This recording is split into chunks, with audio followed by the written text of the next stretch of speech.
So we then move into the third stage. The third stage is your response. You have realized the emotions that went on within you, the bitterness, the finger pointing, the doubt, the blaming, and then you've taken time to evaluate your relationship to start the healing. Because for the healing to happen, you need to first identify the problem and the cause.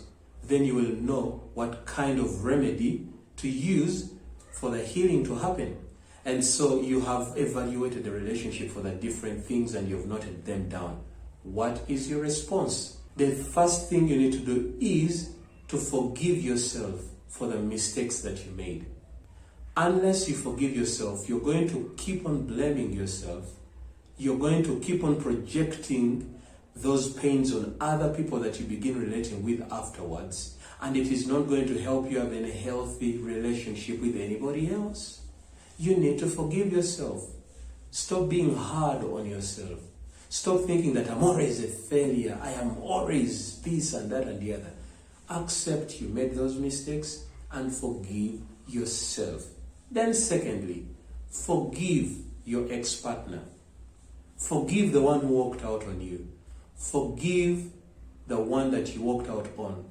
Yes, they committed some wrongs. And it's true they committed those wrongs. But forgive them. Now, someone may ask, how can I forgive them when they haven't even asked for forgiveness? Forgiveness is to help you and not to help them. It is more for your emotional health and for your benefit.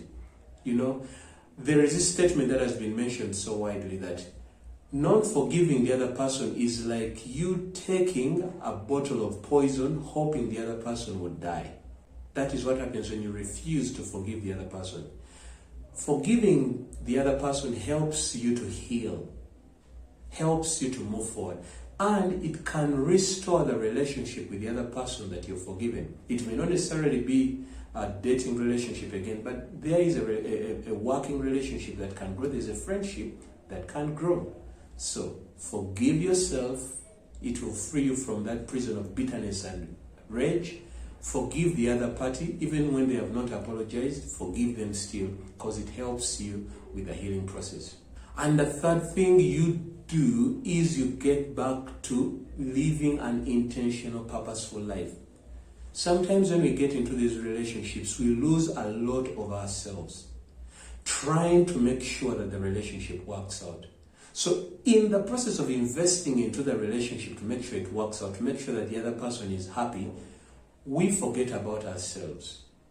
We stop dreaming, we stop pursuing our goals, and we stop pursuing our vision, we stop living our purpose, and we are focusing on making the other person better or happy and making the relationship praiseworthy so that everyone around us can say, hey, they're a good boyfriend and girlfriend. This also applies in other relationships, even in marriage. You may have lost yourself in the process. It is time to get yourself back up.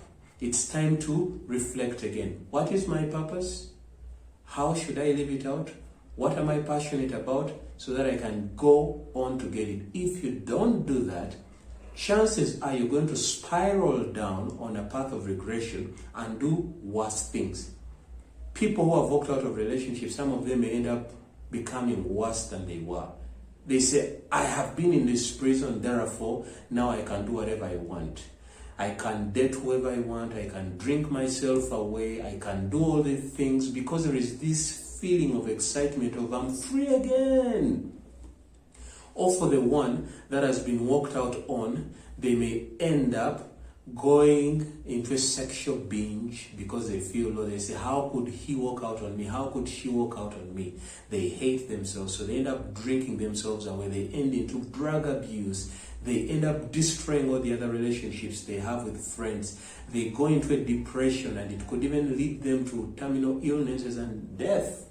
The same to the one who has walked out on, they say, I'm going to live this life, and it can turn worse. So that's what I'm saying. It is very important for you to pick yourself up again and say, okay, what is my purpose in life? What are my dreams? What is my passion? Things that I can do to make this world a better place. that I can offer as a contribution to this world, let me go for those. Rebuild yourself again, rise up again, discover your self-identity again, because that makes you attractive and it prepares you well for the next relationship, because you know who you are, you know what you stand for, you know what you live for.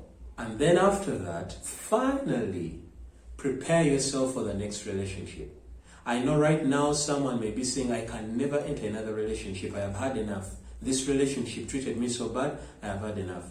Or the one who has been walked out on says, you know what, I can't stand being disappointed again. I can't stand being rejected again. I'm never going to walk into any relationship. That is what you feel right now. But how will you feel about the relationship 5 years from now, 10 months from now, 10 years from now? You may want to get into another relationship. And that is why it is important for you to prepare yourself as if there is another relationship you're going to enter into. How do you prepare for this relationship? I can't dispel all the details of that in this video, and therefore I recommend you to 2 earlier videos that I recorded about this. If you can't, go to my YouTube channel and search for the videos from singlehood to marriage. That is one video I recommend for you to read, and I'll put it in the end screen so that you can click on it here on this video. But also the other video for you to watch is, am I ready for marriage? It helps you to think through that. What do I have in me? Is what I have in me and the reasons that I have and the intentions and expectations supporting me to enter a relationship for marriage? So those are the 2 videos I recommend. But right now, I hope this video has been of a great help to you. You need to heal before you walk into the next relationship, or else the next relationship will turn out to be as bad as the one you've walked out of, or the one that has been ended, or even get worse. So to avoid that, take this process to heal and recover from whatever happened, and then rise up again and be the best person you can be for the next relationship, or even better. So I still encourage you to share this video with someone else that you know may need to listen to it.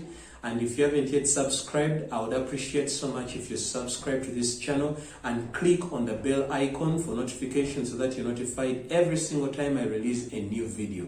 Until next time, God bless you.